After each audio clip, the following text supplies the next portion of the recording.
Yeah. Makes sense. Makes sense. So, talk to me. So, we talked about like some Sheik general knowledge and also like neutral for against Peach is mid float. So I figured I would. Yeah. So I figured I'd pass it to you.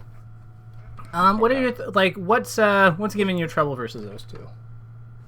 Okay. I don't have many opportunities to play Peach, but when I do struggle a little bit with, I guess, the timings when they're doing that kind of like mid float. I always want to hit them on something that leads into something, but I always end up getting caught by either them coming down and just being able to convert off like an aerial into something Okay. from their little mid float. Makes sense. So, Do you have some matches for us to look at? for that, I do not. I have stuff for the Sheik stuff, but not for this one. Okay, so maybe let's start with the Peach stuff because I think the Peach sounds like it's the more pressing thing, and we can kind of take it from there. So, my big question would be is like, so we have a lot of good Peach versus Fox sets for us to look at. That have been played by some good people. Would you be up for digging into some of those games and seeing like what we can come up with if we say watched like Cody versus Trif or something like that? Do you think that would be worthwhile? Yeah, that'd be great. Okay, I fantastic. think yeah, I think visualizing like that is a lot better if you have someone to talk to with it. At least for me. Yeah, no, I think that makes perfect sense. That's why I suggested it. Yeah. So let's look at these two. So let's find out. Let's maybe go to a game on FD or something because I feel like that will give us some cleaner float versus float interactions to chew on. So we'll slow this down a smidge as well. Playback speed 0.75. This is good. So let's talk about the float dynamic here. So when Peach is floating in the air, like what are you trying like? So this is it that kind of height or are they higher up than that? I'm assuming they're probably higher up, right? Just a little higher, yeah. Just a bit higher where you can't like get them with like a short hop most moves in like a hard hit short hop. So, gotcha. So like this, so not this, but like right about here. Yeah. Okay. Yeah, just around there, yeah. Okay, so let's see what we got.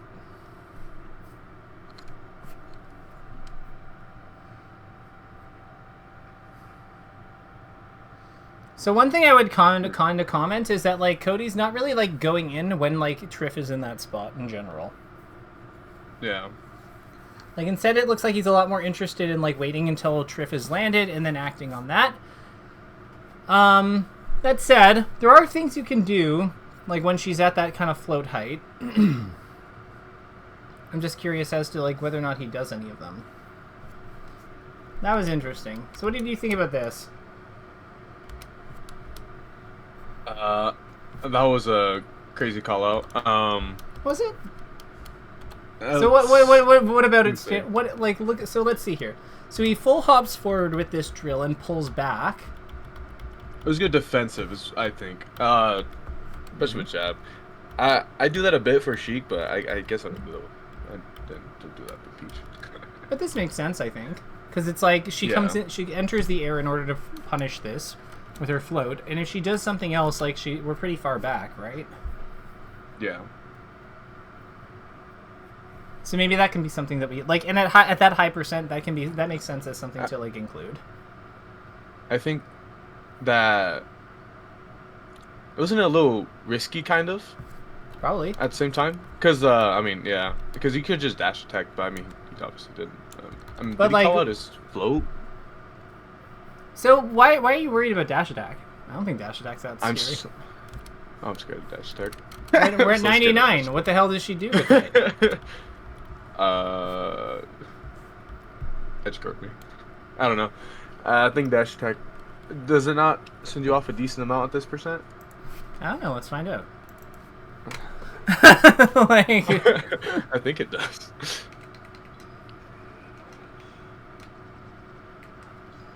I'm just gonna set him to 100 because he was at 99. Good enough. Yeah, so let's just put her. Let's see what happens. Oh no, did I go up? Let's try random. Let's try DI away. Combo DI. You do go way a fair bit, but like, remember he's gonna have his jump too. Like that's gonna be so hard to edgeguard. And on survival DI, I don't even know if I can combo off this. See what I mean? So I feel like this dash attack is like basically nothing. Like it's like position, I guess, but like I'd much rather hit this. Yeah, I guess he was going for that too. Yeah. Like this makes way more sense to me because it kills him. Oh my god. Oh my. I didn't even know it killed either. Yeah, like yeah. Close. Wait, what? You could also even have, like try to do like a weak hit mix up, but like the point is, like, I think you can see kind of like what I'm getting at here, which is just that I want to hit him with like if I'm Peach in this spot, I want to hit him with something powerful, and like jab is good versus jab's good versus her like non-combo moves that are powerful. Okay. Because it's like yeah. I see. So then here.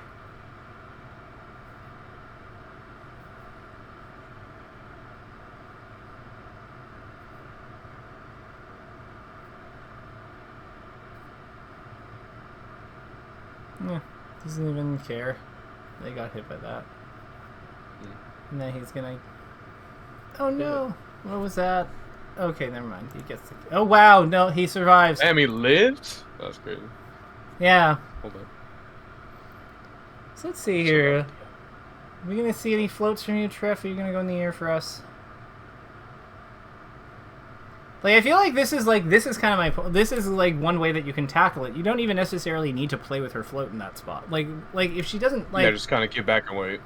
Keep back or go around her. Like, I think that this drill is a good example of kind of the thing I was hoping that we would see, which is that, like, when she's floating like this, her ability to go up is very restricted. So, like, going over her, like, with stuff like that is, like, pretty reasonable.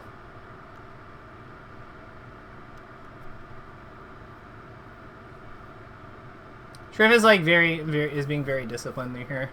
I wonder if he's gonna like float at any other points. Like we'll skip the cutscene combo. We don't need to see that. Yeah. Yeah. So like here, yeah. So here this is like the first successful successful of that float that we've really seen from Trif in this game. Right. Yeah. Yeah.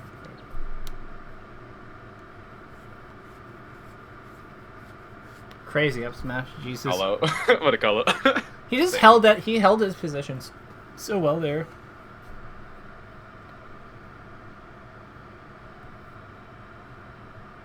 You see how like so much of it is just like not like bothering biting though. Yeah, he's doing a lot of just movement left and right to keep a little bit of pressure on him from coming in. It's kind of coming. Damn, he's so good at doing the dash things. Yeah, like, and they're like, okay, yeah. So like these heights are like kind of above the short hop, like, and like, how does Cody respond? He just like hops up onto the platform, just to stay around him. Like to me, like I think a lot of the solution here. Like, we saw what he went for there, like, on this one. So here he tries to go around him with back air. And Trif happens to, like, get the spacing, like, happens to, like, align for it. But you can see how this could have worked easily on most of the things that Trif goes for. Like, he's not really interested in attacking this float head on. A lot of times he's, like, moving around him. Because, again, like, it's the same thing that we saw with that drill earlier. Like, by Peach being in float, she has lost the ability to effectively move up quickly, right? She has to land and then jump and then do something else, but all of that takes time. So a lot of it is just moving around him and attacking his other side. Or attacking the top of his head or something. Like, instead of the back here he did, should he have just up aired? Probably, right? On which one? He was kind of just... when he went around. to hit him with the back air off of the nair. When he was coming off the plat. So pointed out to me, is it? Because is it earlier? Oh, at the beginning. Yeah, earlier. Okay. Yeah, right before this. Should. Okay. Since he's like at that mid float, and you know he keeps going to the platforms to get into like a safer position. It's just a better idea to get like a upwards hit, like an up air, to try to get them in the air and keep them. So which one are you talking about? guess, Are you talking about floating. like? Are you talking? Oh, right, next stock. Okay. So next stock. So like at the beginning. Right here. Okay. Yeah. Right here. Yeah. Whenever he goes to the other side. No, this thing. Yeah. I don't. So I mean, I feel like the up air is going to be even worse at winning that fight than like the back air loses that fight because of the nair he does. I feel like up air is going to be even less good at winning that fight. True. What? In this position, in that position where he's at, instead of going for like a bear, I guess going for a wave land on top plat to like try to get them to get grounded again. Would that be a better decision? I think I don't know if it's a better decision, but it would be a viable decision. So this back air, so there's a lot of upside to this back air that I think that you maybe aren't seeing. One thing I would say here is like don't judge this back air just on the fact that it didn't connect. Like think about what happens if he does connect this back air. Just for a moment. Like if Cody connects this back go ahead. Okay, you tell me what happens if Cody connects this. No, I agree. I was thinking a bit on how the back air would hit and what he could get off of it. So what does he get off of it? This percent this is gonna be a weak bear. No, he's going for strong bear. That's why he's waited to put it out. Would it have hit strong? So like one, I guess so, yeah. 1, 2, 3, 4. So yeah, this would definitely hit as a strong bear. Oh, would it? Okay. Yeah. I thought it was gonna be a weak bear for sure. So, okay. That makes more sense. Yes. Yeah, so this is a strong bear. So if he gets a strong bear here, what does he do on landing after? I guess he would be in stun, so he can probably dash dance a little bit on the left. Get him to do some type of panic option. Let's see. I guess he'd probably still be in there. Could he float after again? I think he wants to just up tilt. Would he be able to up tilt? I don't know. Let's find out. Like he's at 7, right? So like let's go to training lab and see what we're working with. Fox, Peach, cool. Here. So we'll have Peach jump, behavior jump, and 7%. Come here, you. Oh my god. Oh, I can't. We'll have her nair out of this, because that's the thing that you're worried about, right? Her, just pushing a button or something? Okay. Yeah. And then let's just do this.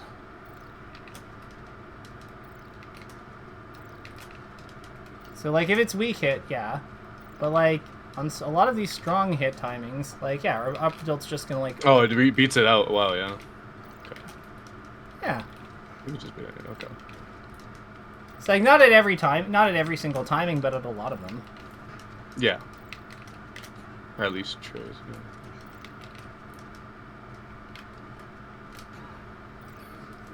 Yeah, you got a lot of things at your disposal. Hell, you could even go for something like this.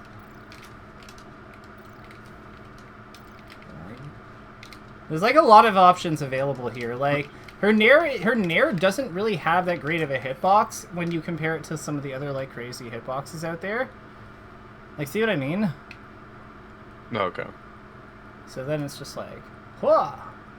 Okay, that's not gonna hit. I'm too far. Oh, never mind. Never mind. Fox is crazy. Let's go. But Tipper. Yeah, so but you see what I mean? There's a lot more time that we have to follow up on her out of these heights because of just how good of an anti-air Fox's up tilt is. And the other thing to remember is she doesn't have her float right now because we'd be hitting her out of it. So what are her options for getting away from us exactly? She can double jump, but her double jump doesn't move her up. Doesn't move her up right away. Definitely not shield. Can't even dash back, too slow. Well, we're hitting her out of the air, so like remember, she has to first land before she can even consider doing those things. So like by nixing her float, by hitting her float, like by hitting her float, she loses a lot.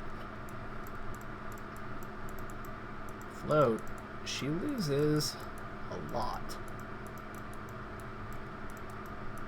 Because all of a sudden, like, up tilt is suddenly super strong after this back air. Yeah, like, we even turn around up smash. I wouldn't really necessarily do that. I think that up tilt is by far the best thing we can do after here. But, like, up tilt, dash dance punishing her, like, landing her nair. Like, all of these things are extremely good. After seeing it like that, yeah, I think that up tilt's... I think I underutilize up tilt a lot with my game plans that I have for most characters. I think the only person I use up to semi decently for is like Falco, and not as much as I should still. You see, like he goes for it here. Like again, like it makes sense. Like when she drops her float, it's a reasonable option to like go for it. We don't want to be doing it when she has her float, but like the instant like you can get it away. Yeah. And you see, like, the instant that like, Trif doesn't have his float anymore, like, Cody is way more willing to, like, pressure harder. That's not the way that worked. Mm-hmm. And the one thing I would say is, like, these drills for hit and run are so powerful. Like, a big thing in this matchup, I think, that's like Sunsei is in particular is really good about, but Cody does as well, is just like tapping Peach with like drill and then like checking to see what she's like willing to do afterwards. Okay, see what type of player I'm going against, because yeah. I know my local Peach. I like to make fun of him sometimes. I'm like, please stop pressing down smash. There's other options. So so let's watch this for a second. So like, I think that Sunsei played an excellent game here. I don't know if this is necessarily the best set for, but I remember it coming up in here a few times. Like just the idea of like, let's see here. So he goes for D shines, up tilts. He's so technical. There's that back air that we're going for. So I don't like how he rose so much with this one. Like to me, we want to be like following with these back airs. Like those falling back air? Okay. Yeah, because we want like more like you see like he does it on the next one kind of like even though Wad's like more airborne, like lower to the ground. Like we want to be falling with them because it allows us to still hold on to the option to double jump in case like. It keeps the option to double jump open for us if they decide to like wait in response. If you're gonna do the rising one, we want to move away from her afterwards, like ASAP, like because we just don't want to be like caught with like in a position where we can't like see like you see what I mean like how we're I saw what you mean. Yeah. So I get caught by that a lot too. Like there's that same situation where they're kind of doing that like. That float right there, and I do like a bad back air. They come down with like a nair, down air, or something, and then I get stuck in my movement and catch me on that. Yeah. Damn it, Sunsei, cooperate.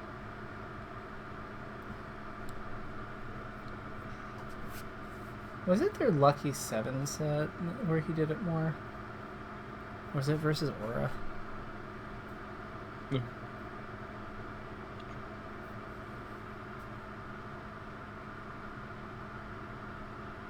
Perhaps. Either way. So this would be another, like, at high percents, this would be another thing I would be willing to go for. So this is almost never true. This is almost never a true punish, like this dash dance up smash. You can see that, like, he's obviously actionable, but it's like, he's probably going for, like, something, like, as he's sliding into him, he's probably going for, like, a different play, or, like, trying to wait out the reaction on something. But I would say that, like, that up smash is a reasonable answer. I would say that going above him and working around him is, like, a pretty reasonable answer to those kinds of floats. And then just like, yeah, just hanging back and not interacting with it. If you have the stage for it, is also fine. But if you don't, then yeah, like just honestly go above it or like go to the, like even going to the edge is not the worst idea ever. Like going to the edge and using Galint is not the worst idea in the universe.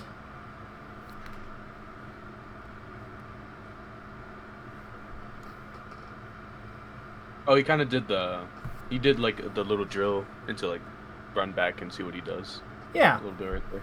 Yeah. It's hard because like Lod has such a good mix-up that like we don't really see this as like pronounced as I'd like to. I swear to God he has a set where he does this more against someone. I'm gonna try one more person. Huh. Aura. Soren say Aura from Lucky 7. Because I swear that this comes up with the two of them here. Oh, do you know your stuff on how to defend against the chain grab? Okay, no, I don't. Okay, so this is the magic formula on how to get out of it. So, well, not how to get out of it, this is how you survive it. So you go to about, her chain grab goes to exactly 105. So then what you do is, like, it's 105. So then what you do is you force her to do this, like, this, up throw dash attack crap, where you force her to do the up throw weak hit dash attack. And once you do that, the reason you go over here and then start moving the other way is you give yourself the runway needed to like tech away from her on this. Do you see what I mean?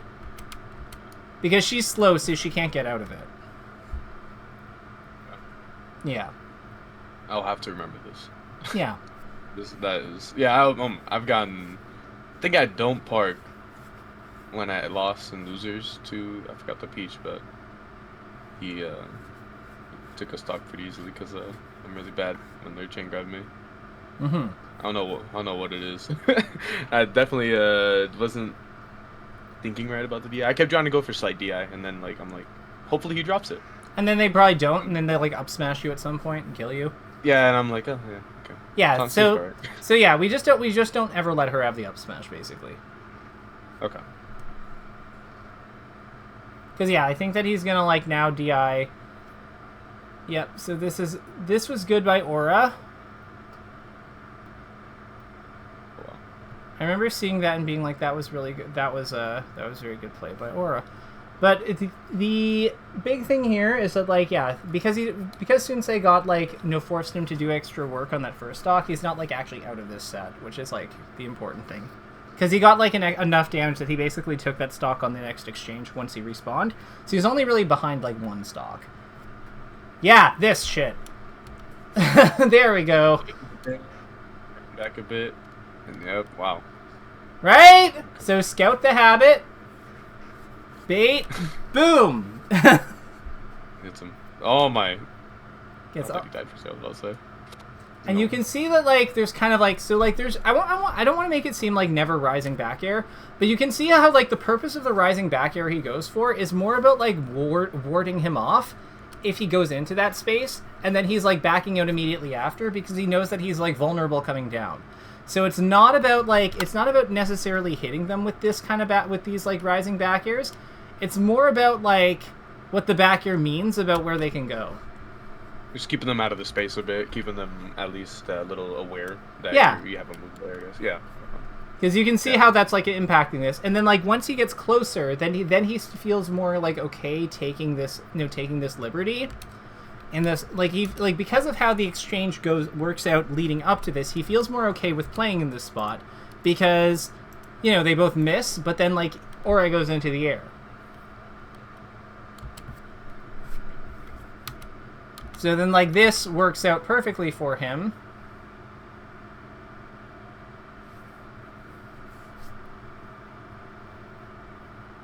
And then he gets that trade. What a beast. Yeah. But you see how much of it is just like moving in and backing out, moving in, backing out, and like kind of like taking stock of like how Peach is defending against this stuff. So like on this, after those two exchanges, what does he know? So Aura has slapped him out of his drill attempt twice now. So Aura is responding to his like use of these like flyby drills and these like hit and run drills by like basically, he's responding to Sunsei's good defense versus Sunsei's good like scouting tactics by putting up more active defense, like a more like immediate response to like what he's doing. So then what Sunsei then correctly does in response is Sunsei starts baiting him with like whiff punishing. So like you'll see, this is what his solution is. Because those like full hops, they're like kind of like whiff punish attempts that like happen to turn into like pressure if Aura is passive or doesn't deal with them correctly. So like this is all just like to me this is like kind of the matchup. Like so much of this is just the matchup, like how the matchup works, in that they both kind of like have to win rock paper scissors with each other, because they're both really like powerful up close characters that have like a lot going on in scraps. So it's actually one of the reasons why I don't think that Fox actually destroys this character. Like, to be honest, which I know is like an opinion that can get you like banned from Peach Court, but like it's I think that, like, at the end of the day, the fact that they both have such incredible strength in close quarters, it makes this actually not super free for Fox, because she is just as good at fighting as he is, if not better. So it's like, he has to kind of do this shit, but then, like, once she gets in on him, she's, like, very capable of beating the crap out of him, as you see there. Like, her guard crush is even stronger than his, which is insane to think about, but, like, eh.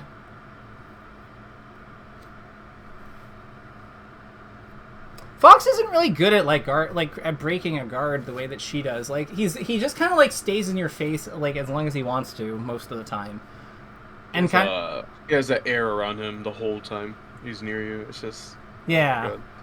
But like with her, she actually like just bulldozes you. Oh yeah, she's on my shield naked. Care to me do that? Yeah, and like this is I think what I mean. Like you see how like he's then Aura's then trying to like head over to where he is to like catch him, but then like Sunsei's like, I'm gonna now hit you for that. This is kind of the dynamic. You need to get her onto like, you need to like make her tunnel vision onto like doing something. Okay. Yeah. The instant that you know what Peach is going for, because the instant that you have like forced Peach to like go for something, and she's like kind of like zoned in on it, like she's kind of like honed in on it, that's when she sucks. That's when Peach is bad. Because like that, at that point that you've kind of like taken the rich depth of her character and you've kind of like funneled it into one option, and if she can only go for one thing, then she's not that bad. She's not that difficult to deal with. But yeah, like when she has the full richness of a pressure game that's even more powerful than Fox's, yeah, she's terrifying. On that note, one key concept with her in general is just the idea of hitting her head. So I want you to like pay attention to where her moves come out on her when she's in the air. Aside from her fair and up air, they don't really cover her face, do they?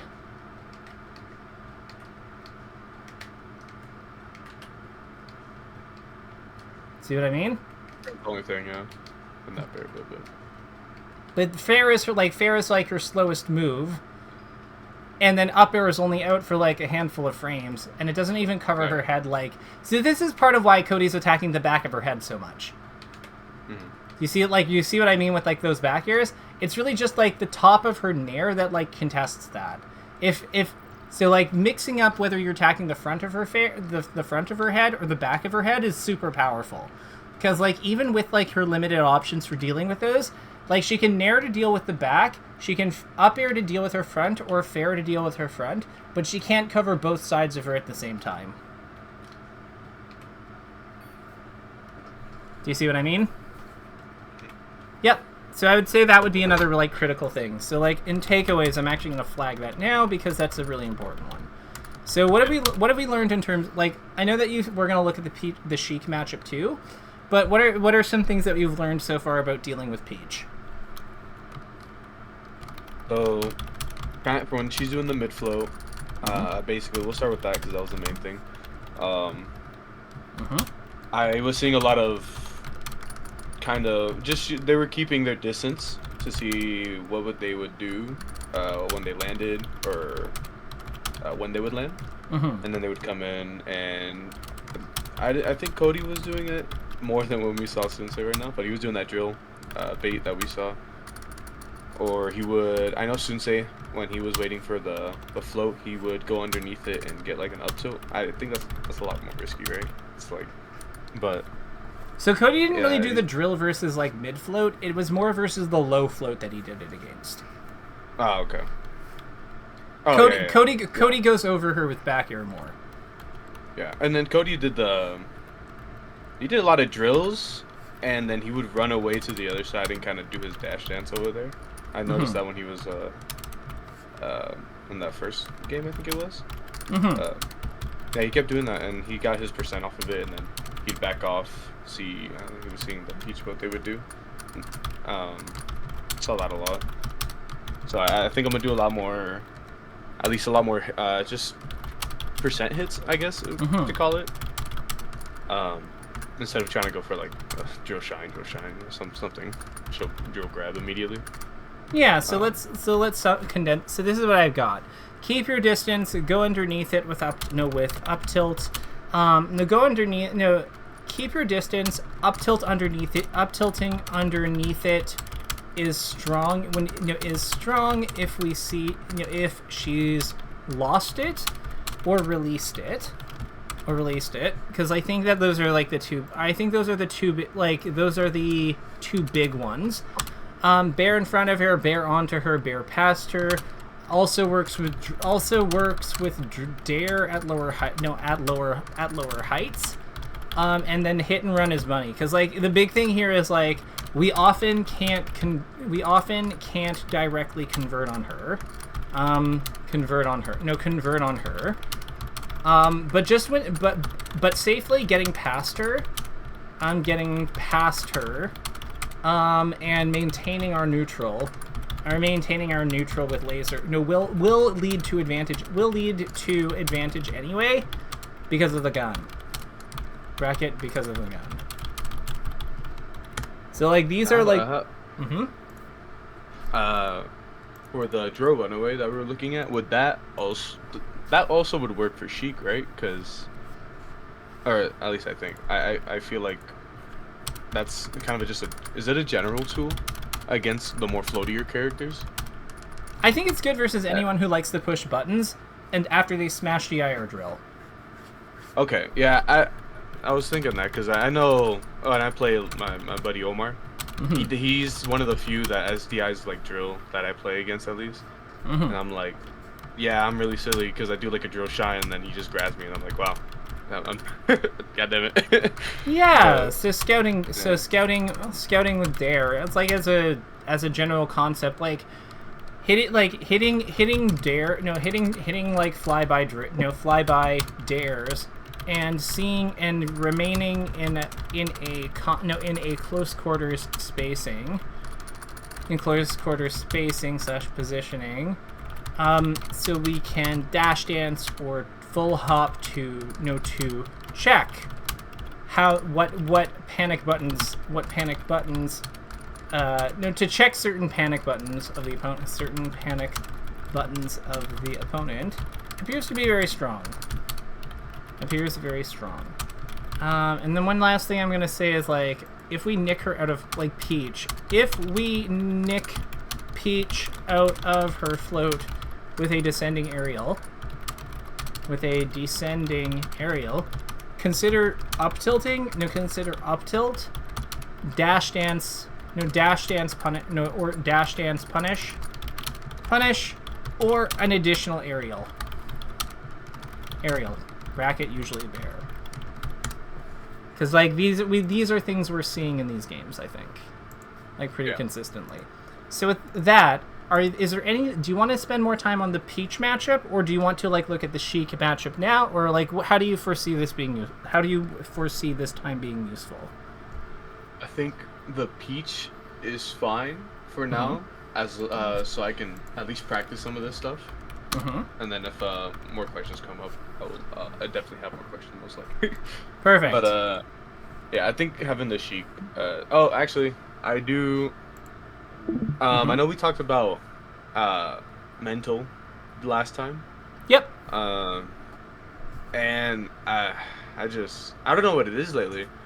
The sound cues helped a lot. I'm able to become way more focused than I was before with just the sound music and listening to some cues.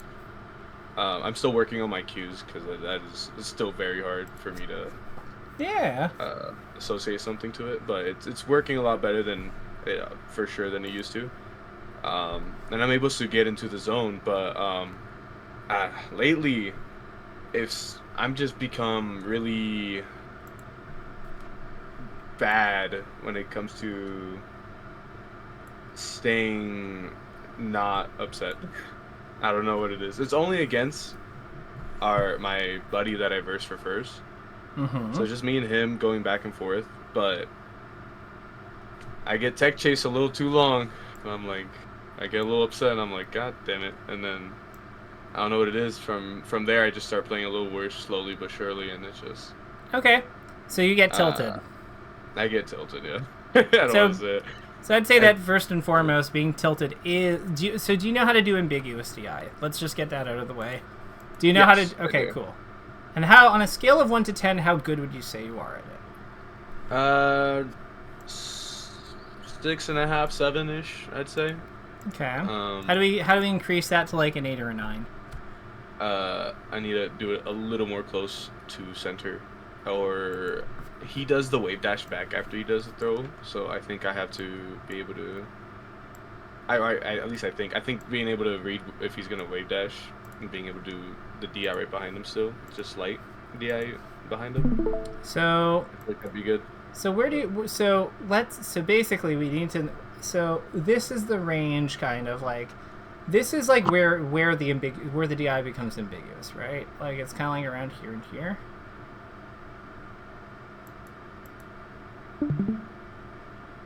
Usually, like, this makes sense to you, right? Like that it would be the inputs around here. Okay. So one thing I want to posit is, it doesn't really matter whether or not we read him doing the wave dash or not, because I think that we can kind of assume that he is going to be doing that. Does that make sense? Like, because the whole thing with reaction tech chasing, I think, is that we don't want to be like treating it like, we don't want to necessarily be treating it as if it's something that has like a read component in it, because I feel like that is like that's setting ourselves up for failure.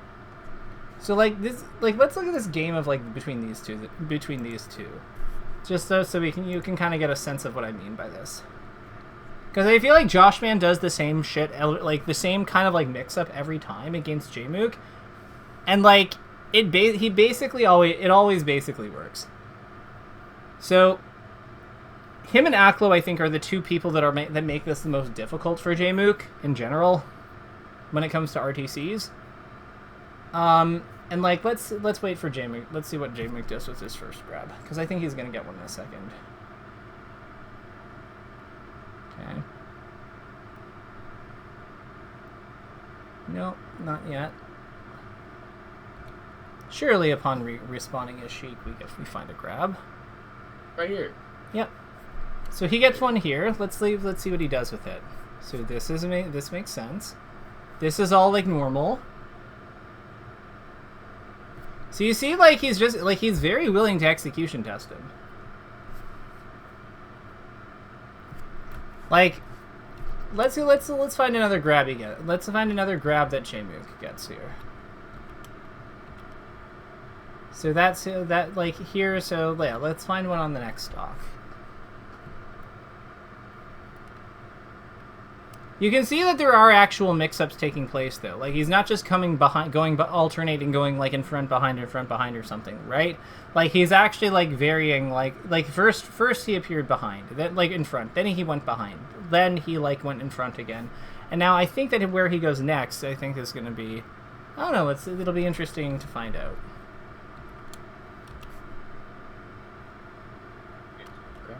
He's not getting grabbed, though. Like, he's not getting grabbed. Are you playing in, like, well, so let me ask you. So, like, where would you be playing, like, where are some of the spots you'd be playing at this percent in this matchup? Would you be on the ground, do you think, or do you think you'd play the top lap? Like, do you think you'd be willing to go into this kind of spot? Usually on the floor, I gotta be honest. Either floor or side plat. I never played top plat too much. How come? Did you say something? Yeah, how come? How come? Oh, um, I think I'm scared of getting, I guess, like, stuck up there. Okay. Might be a movement option for me where I might get stuck a little bit too often. Or I think that's pretty much it. I just don't want to get stuck up there, and then they come up there and I don't know. That's pretty much the only thing I can think of why I don't go up there. Okay, but you can see like how can you see some of the reasons why it might be good to like fight in this spot sometimes though? Yeah, I just saw right now. Yeah, he got a good persona. Yeah, so like by him fighting in this spot, like he's created a way of like getting underneath Sheik easily, right? And like that's really useful. It's a shine here, and like Jmook is good, so he avoids that. But like this is a very difficult. This is a very difficult puzzle for him to solve. Gets another one. Okay, gets that. Good for him. We're gonna get a grab. We're gonna get a grab, Mr. Mook. Gets us back here. Nope. Looks like Fox is getting one. That's not good for you. Like he's so willing. Like Josh, I really do respect how willing to like execution test Jmook Josh is here. Like he's just like he's putting out the shine and like because every time that Jmook reaches, and like he's just slightly off, that shine is just ready to get him, and like it just puts him further and further and further away from being able to come back in this game.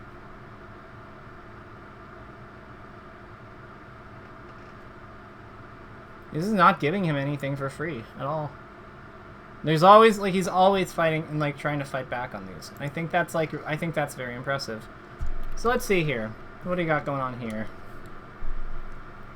So he rolled like yeah, this is what I mean. Like there are mix-up there. It's not just that he's like execution testing him. It's just he's also mixing up like his text like a good amount too. And I think that's like he's doing like he's basically just not being lazy at any point. Well, not lazy, but like he's not like letting the tilt make it like inform his decisions at any point. Like you see what I mean? Like I feel like here it would be kind of forced move to hit basically.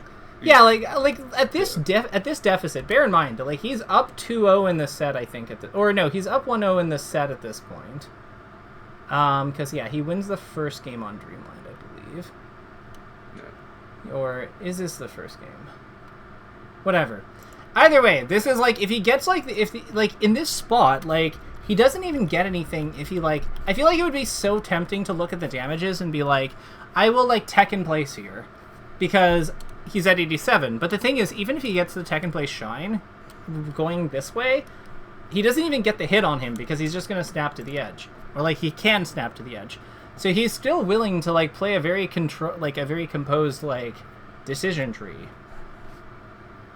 Like there's like it's clear that there's like a lot that's going into his decisions beyond that just like what can I hit, how much do I want to hit it, and then like let's look at what we have here. So he's at 19 going into this. This makes me feel like he's gonna get Jmook's gonna get a grab at some like in a second. Maybe it's a weak aerial. Oh no, it's needles. Okay. Gets this up smash. So what does Jmook do here? Because I feel like Jmook wants to get a grab at these low percents. But he doesn't. He gets like, it's all like up airs. So back air, up air. Oh, this was nasty. This was sick. Oh, hello.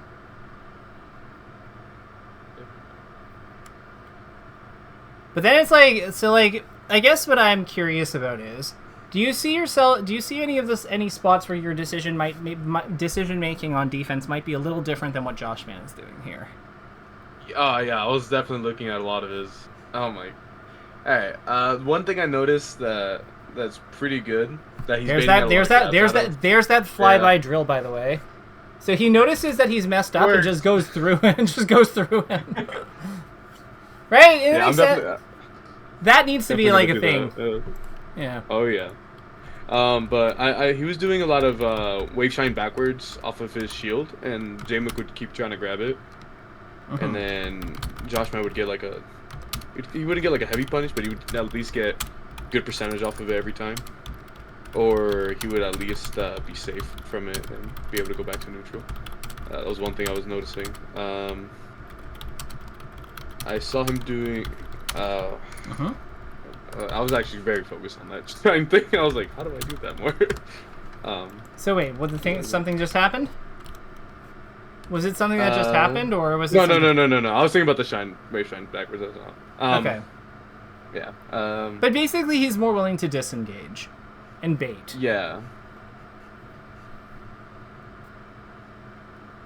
That makes sense. Like, it's really like it's especially like it's really weird like playing a space animal after playing like Sheik for like 20 years or like 15 years or whatever the heck it's been, because it's like you're so much more capable of staying in fights compared to other characters, but like there's still a lot of fights where you really don't want to stay in them.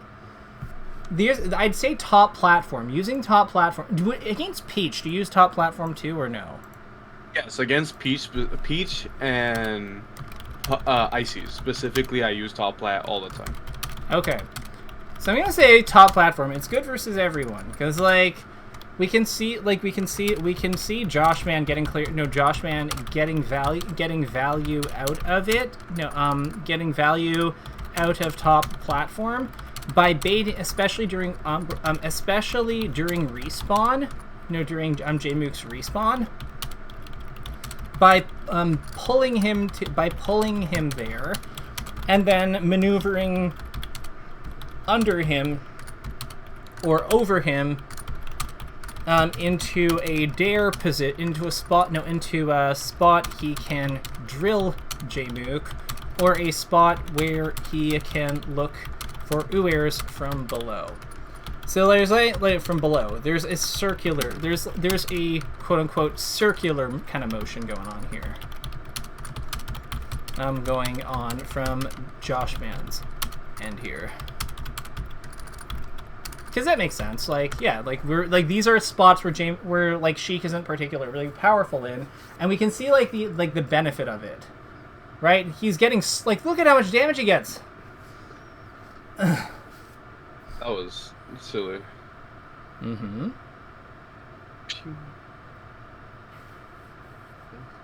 So then at these higher percents, one thing I want to point out is the fact that he stops going for the ambiguous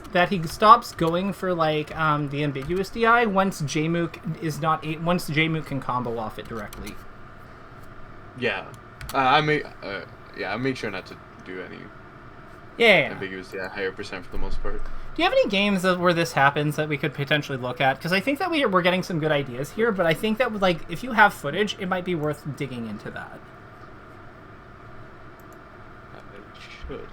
Perfect. I'm gonna go check on our thing. Yeah, we recently started streaming again, so hell yeah. Should have a decently recent one. Not the most proudest, but something. You know what? We all have sets where we played hot garbage, and we just kind of have to hold that. It is what it is. I don't know of a single player who doesn't have at least a set like that, there isn't a good player out there who has who doesn't have a set or two of those floating around somewhere. Even Armada would probably looks at his pound 5 matches versus PMD and is just like, God, what was I thinking? I don't know. Yeah, oh, man. There was actually I thought it was so funny, but all of us are pretty close here, but this was 3-4 years ago. Somebody clipped a handshake I did to my buddy because he beat me for grands, and it was me just staring at it for a bit and just giving him the weakest fist bump. And they clipped it and put it on top 10 worst handshakes. I was like, okay. I mean, wait. Anyways, I'm trying to look for it right now, but I can't find it. Okay, so maybe what might be better is to look at this from a mindset perspective. So when you're being throw looped by Sheik, what is going through your head? Like, what is the internal conversation you're having with yourself, or like, what is your mind telling you?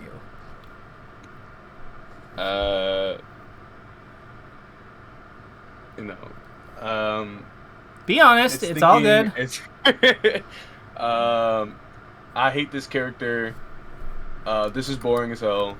Valid. This takes no skill, but then immediately I'm like, okay, nah, that one's a little cap. Getting me. No, that's me being mad. I know it takes hella skill. I'm like, I know my buddy's so good at it lately. I'm just like, oh my god. Okay, that's valid. But like, so like, I would say that like, this is so boring, I don't like this. Those are both very valid positions to have about an interaction. You don't have to necessarily enjoy the interaction you're in order to like know how to fight it. But when we start, the problem, what I would say is the warnings, like the red flag for me there is this takes no skill, because you and I both know that's not true. So like, how do we like how do we like address this constructively? Like, how do we like? Because I don't think it makes sense for us to like just be like, don't get mad, because that's like not useful. We're going to get mad because being tech chased is an annoying thing. Like, I think you and I can confront that honestly. Nobody likes being tech chased, especially a reaction tech chased. So how do we like what's the middle ground? Like, what's like the healthy middle here? Like, where's the point where this is like something that we can work with? I always think it's best to start with acknowledging what's going on. What do you think about that? Oh, no, I definitely acknowledge this. This is, I think... I've acknowledged that. Oh my god, I get so pissed off at this thing. I don't know, it's just so bad sometimes. Okay. I've noticed that the moments that I'm able to, like, not think about that is when I'm, like, really thinking about what I'm gonna do, I guess, after I get out of it, instead of like, I'm still focusing on getting out of the tech chase, but I've noticed that if I don't think like, if I think a little bit past that and think about, oh, when I get out, this is what I should do, it kind of helps me not get as mad, because I'm... And how consistent are you at this stuff? That specifically, it is 50-50, I gotta be honest. It worked last tournament on Sunday. I beat him very nice in winners, and then in grands, he beat me first set, and then second set I was down 0-2, and then I like got up real quick, did like a breather, and I started thinking like, alright, instead of getting mad, I should really focus on how to like counter this tech chase and what I should do against he does a lot of full hop, or not full hop, just hop into fair, and it gets me a lot of time because he catches me dash dancing a bit on the corner. Right. But what I would say here is like, how consistently are you like able to get like the timing on the tech chase, like the tech chase escape? You see how it says like 1 frame too late, 1 frame too early? Do you ever use this thing to practice? No. So this would be something I would say is a practical way that you can get better at like escaping tech chasing. So like practicing, like, so I would say like practice, like I would say like use your resources, like use your tools, and in this case specifically, like practice timing your tech in place shot and tech roll, like your tech in place shines. So you can do them like do them more precisely. Here, do me a favor. Do you have Uncle Punch on your computer right now? Yeah, I should. Load it up, and share your screen, because I want to see how like I want to see what your timing is like. Okay. And then, perfect. And I know because of QB and stuff, it's not going to be perfect, yada yada yada. But like, I just want to kind of like, I think it's important for us to see what your timing actually looks like, and how accurate it actually is, because that all represents because if it's off by like 3-ish frames or something, that's like 2 frames of margin that we could be doing this more effectively in. You know what I mean? So like, let's head over to it will be on one of the left or right. I think it'll be, yeah. So not that one. Not reaction test. Escape Sheik tech chase. Yeah. Oh, I wasn't ready. It's okay. So try to like do the tech in, so do tech in place and then do the shine. So 2 frames late. 1 frame early. So there you go, you got one. So that was good. Now do it with the ambiguous DI. So ambiguous DI, tech in place, shine. 3 frames late. So you see, we're off and off with these. Yeah. Oh yeah. Yeah, so this would be something I would actually spend some time working on. Because this is like a way that we can literally train the timing to be more effective at this. Oh, back there. Mm-hmm.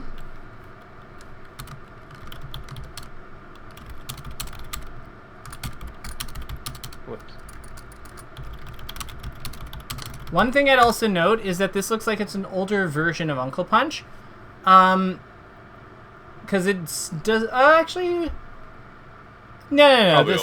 This is probably older. I'll link you the updated one. Thank you. No problem. Because this can be this to me is like a very no-brainer thing to like get better at. That we have in the sense that we have a literal tool for like practicing it that we can use to just improve at. So with that in mind, let me just open the link here, and we will send this your way.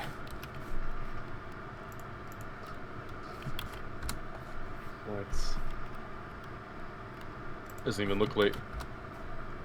I know. Oh my god, what? I know, but like this is what I mean. Like, is because if they're doing this more perfectly than we are, then if they're just not late on theirs and we are, it makes sense that they're getting us in some of these spots. So this is something that we can get better at. So we have a practical solution. So then the other thing I would say here is that ambiguously, I would say self-talk. So how is it if we notice that we're on the what is a way that we can establish a baseline level of respect for our opponent that we can kind of be faithful towards? Because I think that's the real name of the game here. Do you know what I mean? How do we? So what is it? What are your thoughts on that? What are your thoughts on what's involved with establishing a baseline or a level of respect for our opponent?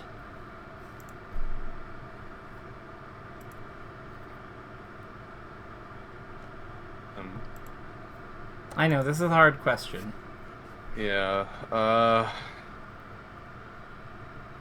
What is the baseline I can think of? How is it? How can we respect our opponent regardless of what's going on?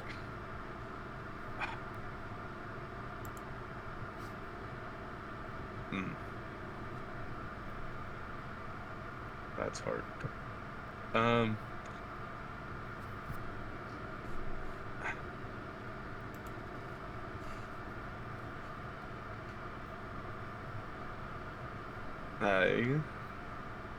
How about this? Well, how about this? If they're capable of competing with you, are you a good player?